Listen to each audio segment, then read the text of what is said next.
Has anybody ever heard of the math connection? Yeah, you're all too young. Back in 1990, we did a TV show. And back in the day, let me tell you, the graphics were like, what do they call it now? Graphics are, what is the word you use? No, what's the word when something's like really cool and it begins with a D, I think. Dope. Right? What? Dope? Dope. Yeah, the graphics were real dope. But now you look at them and they look like so like like pedestrian, you know? But back in the day, and what we did is we worked with elementary school kids, and they would get so excited because they would come on the show, live show, and solve math problems, and they would work on stuff together in the school, like how do we solve the issue of nuclear weapons? I mean, kids took on phenomenal problems, and they'd come with their families. It was great. But anyway, that's like we did like over 100 shows. And so I have like 100 DVDs out there with me on it, and it's just like ridiculous. Like my youngest daughter always looks at him and says, "Mom, you had a mullet."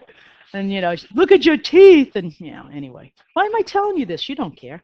Anyway, Dem, they're all right out here. When you walk by towards my office or to go down to the cafeteria, there's a 3-panel display of the math connection. See if you can find me. I hope I kind of look the same, but it was a long time ago. All right. So I only missed 4 shows when my daughter was born, and that's the only time I missed any shows. So anyway, so what's going on here? Exponential growth and decay functions grow or shrink at a constant % growth or decay rate. So we are no longer, like with straight lines, adding an amount or subtracting a constant amount. It's a multiplicative idea. It's growing by a constant multiple. It's another way to think of it instead of a %. A multiple or decreasing by a multiple. That's exponential growth. All exponential functions can be written in this form. Well, first of all, you have to recognize that let's look at this one, a times b to the x. Now, suddenly, our variable is in the exponent. That's what separates exponential problems from all other functions. Your variables in the exponent. A and b are 2 constant numbers. We call those parameters.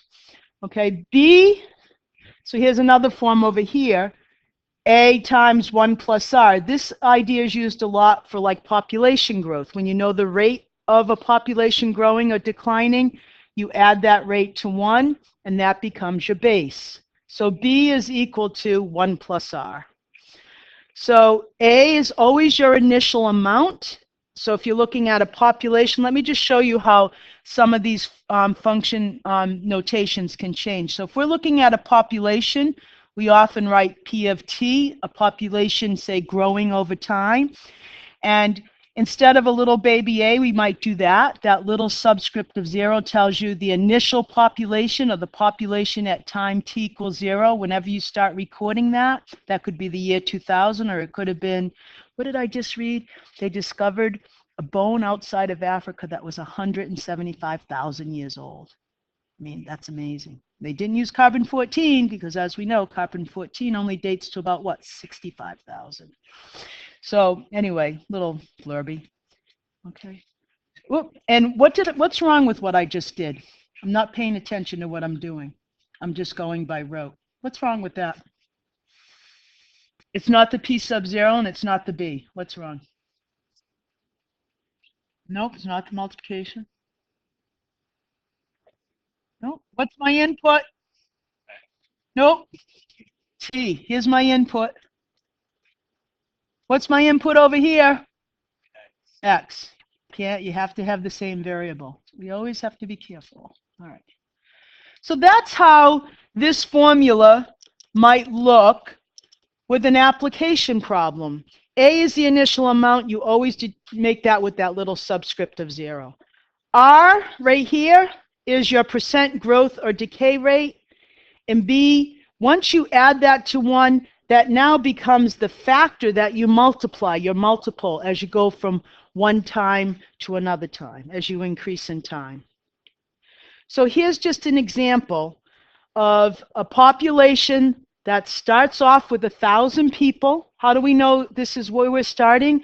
Because if t is 0, 1.05 to the 0 becomes 1. That's our initial population.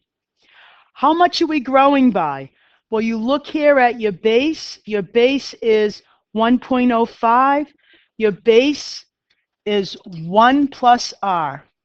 So if I have 1.05 and that's equal to 1 plus r, when I subtract 1 from both sides, I get r equals 0.05.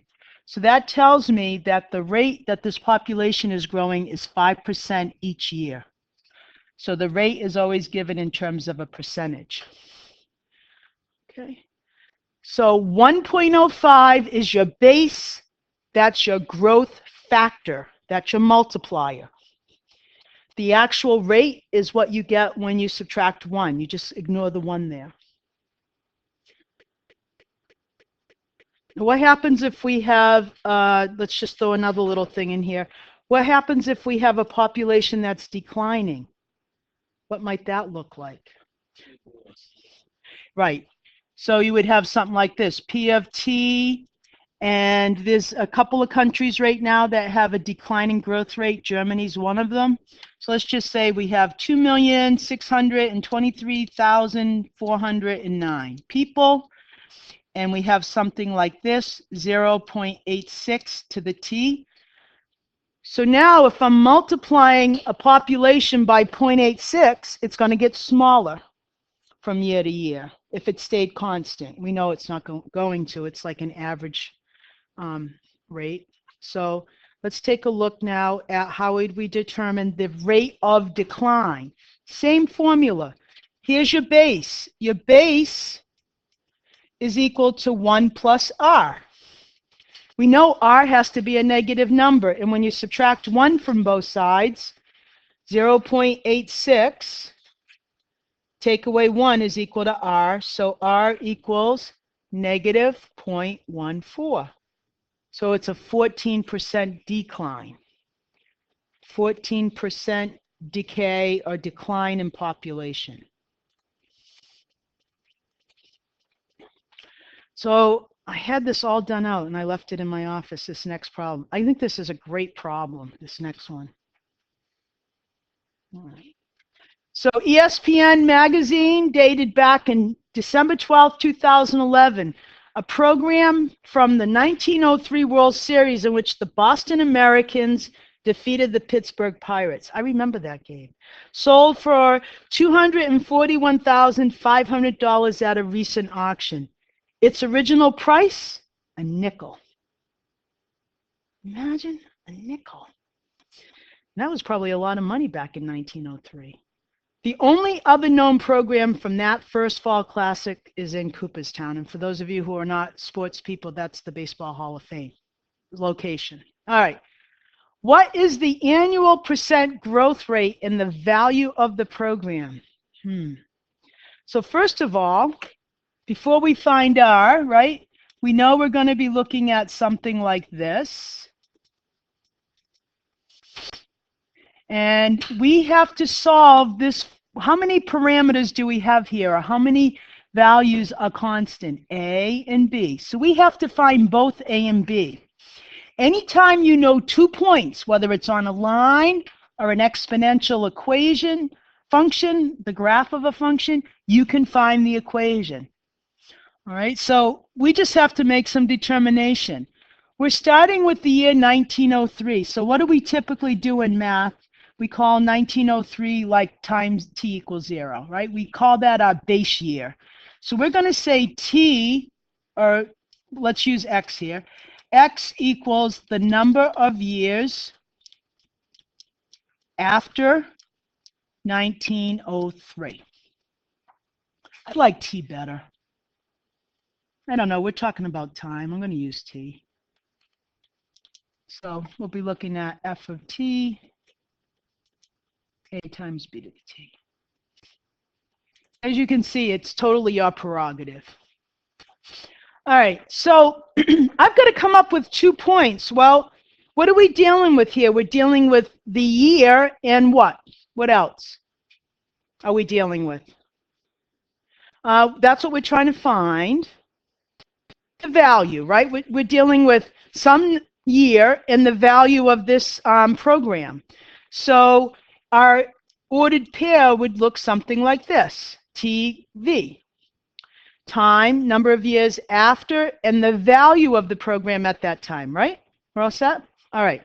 So now we've got to find 2 points hidden in that paragraph somewhere. Do we know any points? Can you tell me any points at all? Bella?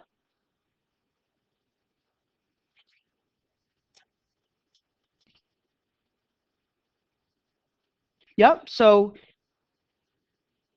100. So if we're looking at 2011, when this thing sold, it's 108 years after 1903. And she did that by going 2011, take away 1903, gives me 108. So that is my T value.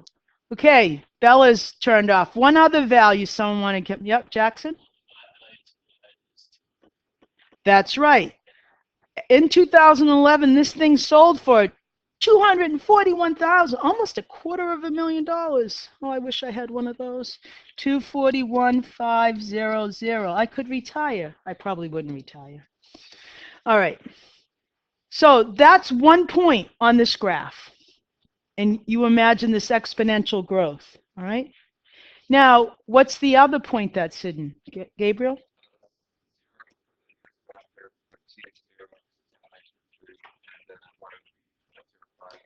5 cents, right. So 1903 gets the value T equals 0 because that's our starting year.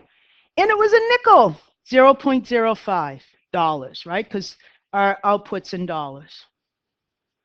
Now, every time you try to get an exponential equation from 2 points, you hope and pray that you see this point right here. 0, comma, some number. Why do you want that point? What does this always tell you? The value of which one of those two numbers, A or B? You don't know. Okay, you got B or A. Okay, so let's see. Let's put 0 in for T. F of 0 equals A times B to the 0. And what was F of 0 equal to again? Nope. F of 0 is how much money? A nickel, right. So F of 0 is a nickel. And that's A times B to the 0. There are my two values right here. Here's my T, and here's my output, my input and my output. What's B to the 0? 1. So which parameter is it telling me about? A. So the minute you see 0, you know your A value. Done. Whew, yay. Easy peasy. All right, we'll erase all that, and we'll start our function. F of T is a nickel times B to the T. I still have to find B. So what's a poor, struggling algebra student going to do? Do you know an input and an output, some other point on this curve? So when T is 108, is that what you're going to tell me, Hunter? Oh, okay. I thought someone raised their hand over there. And so when T is 108, what do I put over here on the left-hand side? Huh? A big number, $241,500, right? Okay. Now I've got to solve this for B. So the first thing I have to do is divide both sides by a nickel.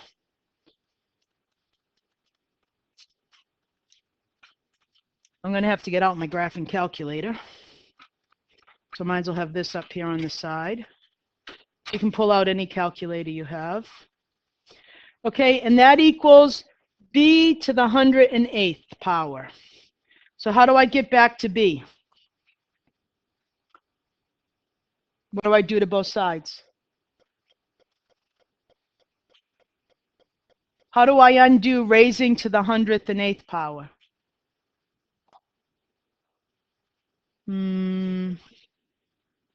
Take the 108th root. Don't you do that every day? Take the 108th root, right? Right? Yeah. Yeah, while you're brushing the teeth. If it was B squared, you would have taken the square root of both sides, right? It's just a bigger number. So you take the 108th root of 241,500 divided by a nickel. And you take the 108th root. It's the inverse.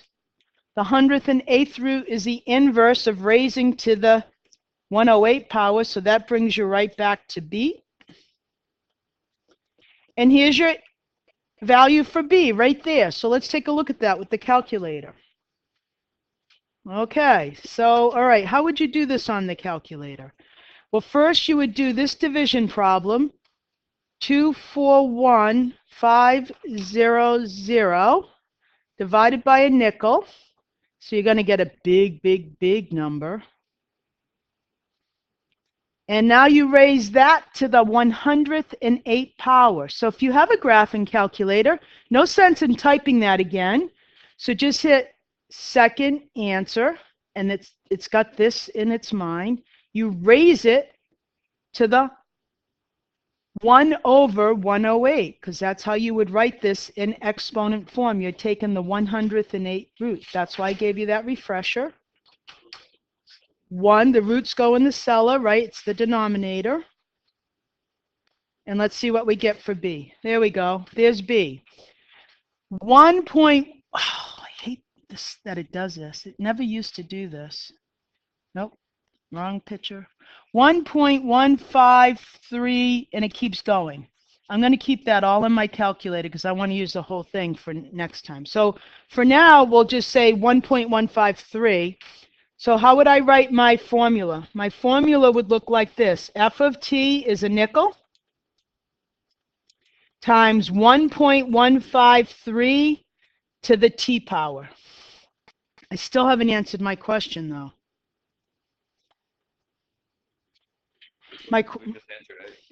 We answered A. No, the answer says, what's the annual percent growth rate? I found, how do I find the growth rate? Subtract 1 from B, the base, right? So to get the growth rate, I say 1.153, take away 1, because remember, B, this is B, is 1 plus R. So to solve for R, you take B and you subtract 1 from it. So B is about 15.3% growth rate each year.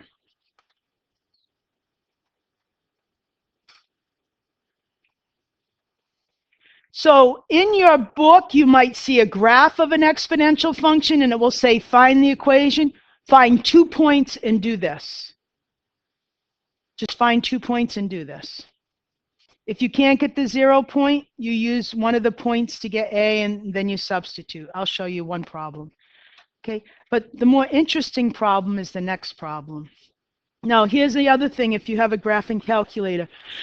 You're talking about hundreds of millions of dollars, so you don't want to round this off. So if you want to store this entire thing, this number raised to the 1 over 108 power, you can store this in your calculator. Hit store, down here, STO, and then you can put it in as like letter A, letter B by hitting alpha A. So you can just store it and recall it when you want it. So I'm going to hit the store button and do alpha A. So now it's in my computer's, my calculator's memory as A, capital A. So when I want it, I just recall capital A. All right. So here's an interesting question I want you to think about for just a minute.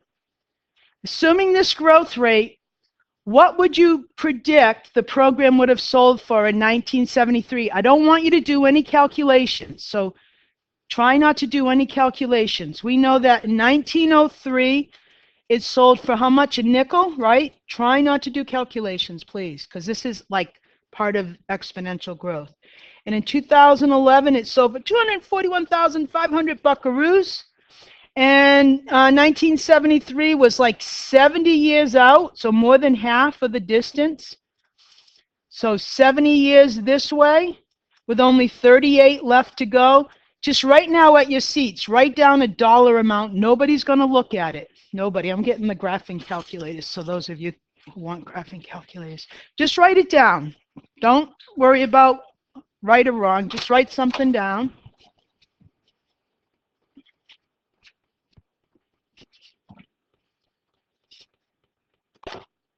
Sorry, I got to get the calculators.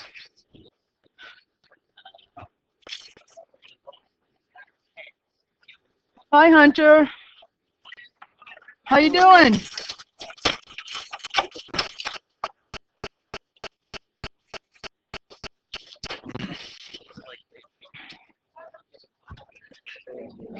Pre-calc. Hi.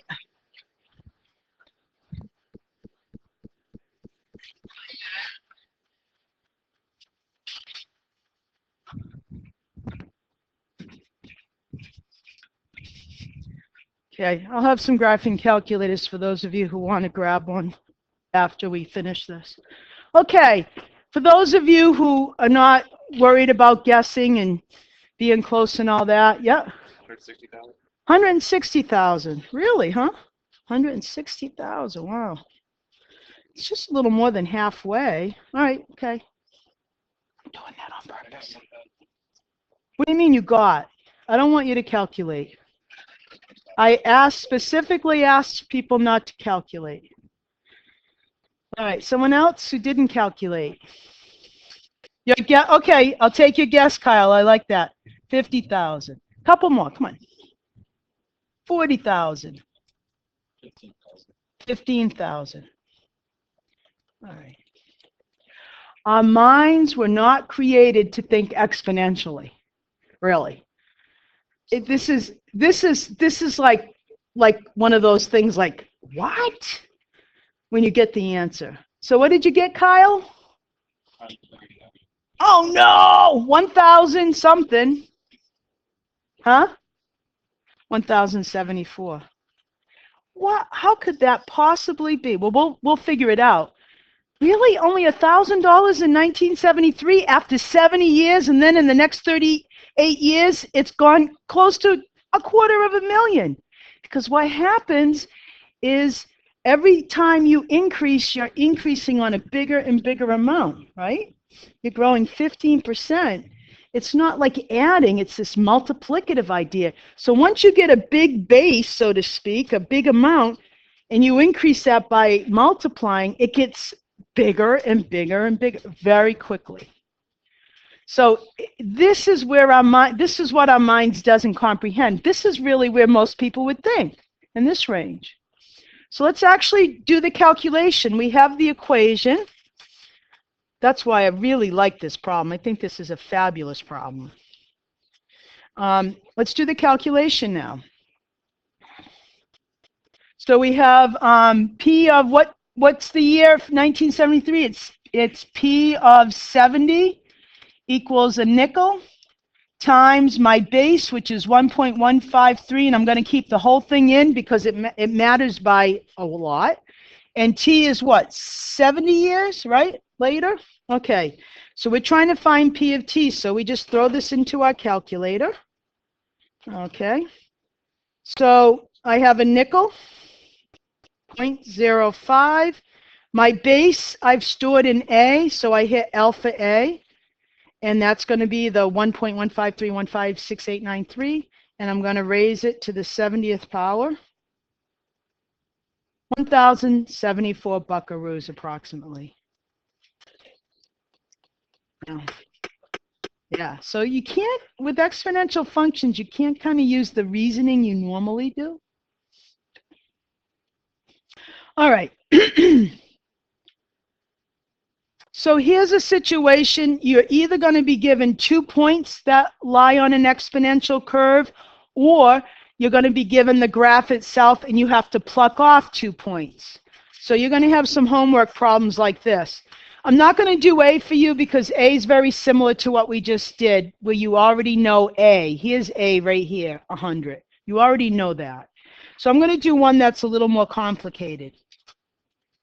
I'm going to show you 2 ways to do it. And you pick which way you like better. One is a little longer than the other, but it may make more sense to you. I don't know. So I'm going to show you 2 approaches. So approach number 1. All right, so the first approach is to do what we just talked about. We have a point, so let's use it. We have f of 1. We know the answer to f of 1 is 2. And if I plug 1 in for my exponent, I get 2 equals a times b to the first power. So that's my first equation. 2 times A times B. All right. And then I'm going to use my other point. F of 3 equals 4, which equals A times B to the third. So 4 equals A times B to the third. Any questions there? Okay, so now this is kind of like, I'm going to show you the first method. The first method is the quickest and the easiest. Remember when we were solving two equations at the same time? We considered them and we wanted the methods. So like if you had, over here on the side, if you had something like this, 2x minus 5 equaled 10, and then you had x minus 2 equaled 12, you could add both sides, right? It was called the addition method, right? Well, you could add both sides, you could subtract both sides. Here you have two simultaneous equations as well, but we're going to look at the ratios of both. So I'm going to take 4 and I'm going to divide it by 2. I'm going to take the left-hand sides and divide them, and I'm going to take the right-hand sides and divide them. This is like the absolute quickest way to do this problem. Okay, so if you just look at the numerators, if you look across, you see that's 4 equals AB cubed and 2 equals AB. So my left-hand side reduces to 2, and if you looked at your exponent refresher, what does the right-hand side reduce to? B squared. So B is going to be the positive square root of 2, because we know B has always got to be positive. We can't have a negative value of B with exponentials. So now we know what B is. Now we take that result, we put it back in one of those equations, and we solve for A. So I don't want to cube it. I might as well just go back to the, yep, Jackson.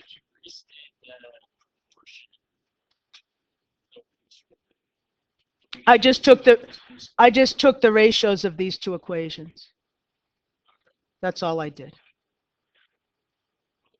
Okay. So this may not be the way you understand it. It is the fastest. I'll show you a way that I know you'll definitely understand. So now what do? You plug in for B and you solve for A. So let's take this equation. B is square root of 2. So what's A? A is 2 divided by the square root of 2. And what does that simplify to? 2 over the square root of 2, and you're going to see this over and over when we get to trig. This is called having a radical in the denominator, and we don't like that. So we want to get rid of the radical. So what you do is you multiply it by its square root here. Whatever you do to the bottom, you have to do to the top. So that's 2 square roots of 2 over 2. Square root of 2 times square root of 2 is 2. So guess what? A is square root of 2 as well. So your function looks like this.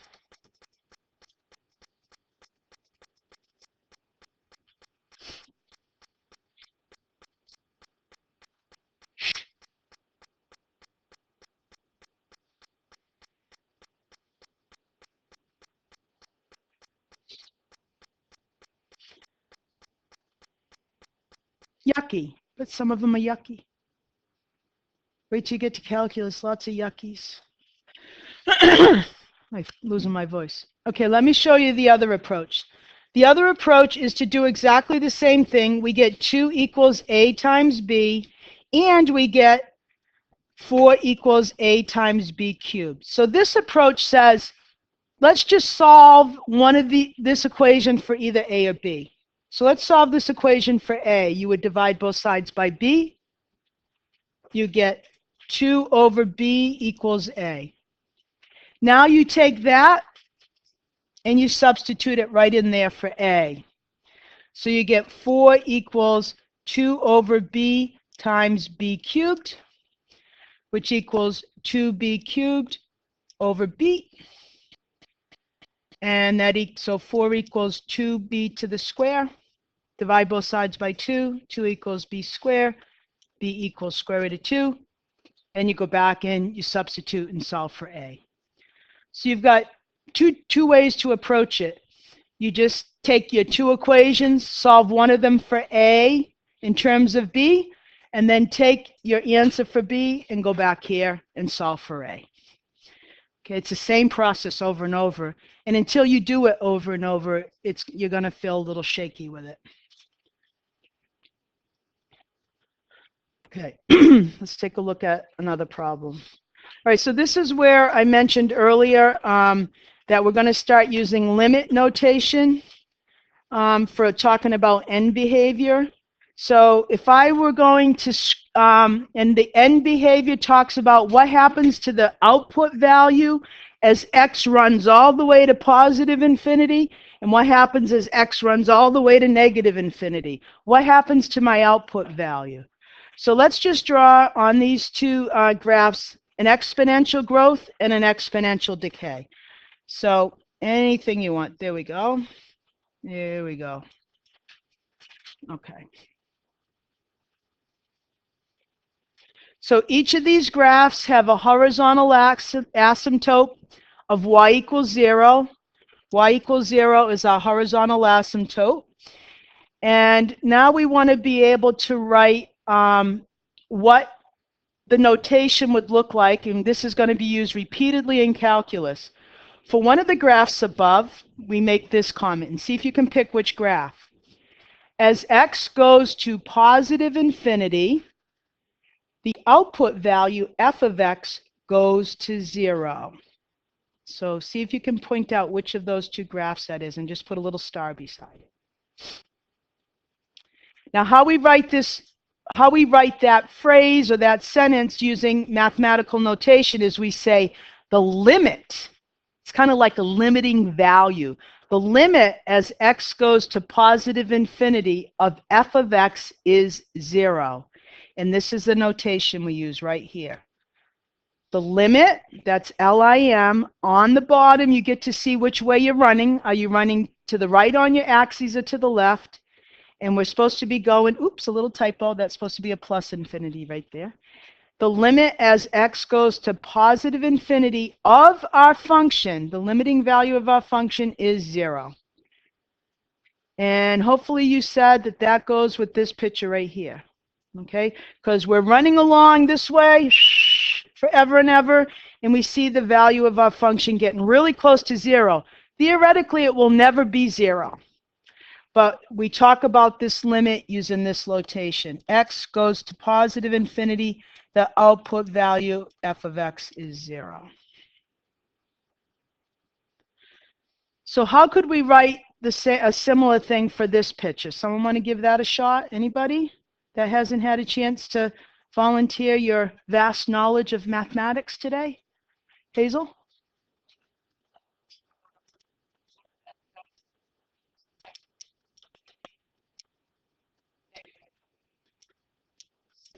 Good. That's a negative infinity here. Good. So if you notice in your toolkit functions, I said when you talk about end behavior, this is the kind of thing I want you to use. What if I was talking about going the other way for this first one? What if I was saying the limit as x goes to positive infinity of f of x? What would it be? Infinity, positive infinity. And what happens here if the limit as x goes to negative infinity of f of x? What would it be? Positive infinity, right? You're going up forever and ever. No. That's a new notation for many of you. Okay, I'm going to skip this part. And let's talk about, B8 is going to be not as relevant. Let's just talk about compound interest here and get this out of the way. So compound interest can be done using this formula. The amount A that you have after some time period, T, is your initial principal. That's how much you put into the bank, times 1 plus R over N raised to the NT. N here is your number of compounding periods. So if you just get interest at the end of the year with no compounding, N is 1, so it just looks like 1 plus R to the T. All right. So R is your interest rate. So if you, and that's what we have when we compound like quarterly or monthly or every 52 weeks, whatever it is. But if we use compounding continuously, if you see that word, that's where our irrational number E comes into play. This is for continuous compounding. You use E. Looks like that old shampoo called Pert, right? Remember that shampoo? It was in a like lime green bottle, Pert. Okay. R is your continuous growth rate. So anytime you see a problem, whether it's a population problem or a money problem, and they talk about continuous growth, you would use this formula where E is your base. E here is acting like your B value. It's your base. Okay. So let's use this formula to answer these two problems. And this is just kind of plug it in, and then I want to give you time to get going. A 5% interest compounded monthly, how much would $1,000 grow to in 10 years? So 5% is your rate, and you always represent your rate with a decimal, 0.05. Monthly, compounded monthly is your value for N. We have 12 months in the year. $1,000 is your initial amount, P sub naught, or principal in this case. 10 years is our value for T equals 10. So A of 10 years is 1,000 times 1 plus 0.05 divided by 12. And it's 12 times 10, or 120 for my exponent. So I take out my handy dandy calculator, and I'm very careful here. I'm going to do my base first, 1 plus, I'm going to use parentheses. It's always good to be generous with your parentheses. And what does that equal? Okay, and I'm going to raise that to the 120th power. 1.647009498, and I'm going to multiply that by 1,000 now. 1,000. And I get approximately $1,647. Okay, so that's just plugging all the values in and throwing it into your calculator. The next question gives you the amount and asks you to find the time. I don't think you have anything like this for homework, so I'm going to skip it. But let me just show you. You could use your graphing calculator. You could do a horizontal line at 5,000, and then you could plug this in and see where they intersect. And that would give you a time. Algebraically, you'll have to use logs. And we haven't done that just yet. But for those of you who remember logs, divide both sides by 5. You get some number to the 100th and 20th, and you take either the natural log or the common log of both sides. But right now, all you would do, don't worry about it, we're going to get there in a day. All you have to do here is put this into y1 in your graphing calculator, put this into y2, and find the value of t where they intersect. Oh, because here this is 12t. So find t where they intersect on your calculator. But I don't think you have any questions like that for homework. I was just getting like excited and ahead of myself. Yeah. And I want you to get going. This is all in your textbook, the difference between what your yield is for when you put money in the bank versus the annual. It's just a formula. You can do that on your own. But I want you to get going on these problems. Clearly, I have to make this a lot shorter so that these problems, you may want to start with 2 first just to get your juices flowing. It's easier than 1. Okay, you may want to start with 2 and then go to 1. Leave 3 for a little bit later. All right. And then the rest. Here, take 7 right out right now. Number 7, cross it out. And then here I put your toolkit function right in here for you for your exponential growth and decay. All right, so everything number 7 in your lesson activities. Wednesday.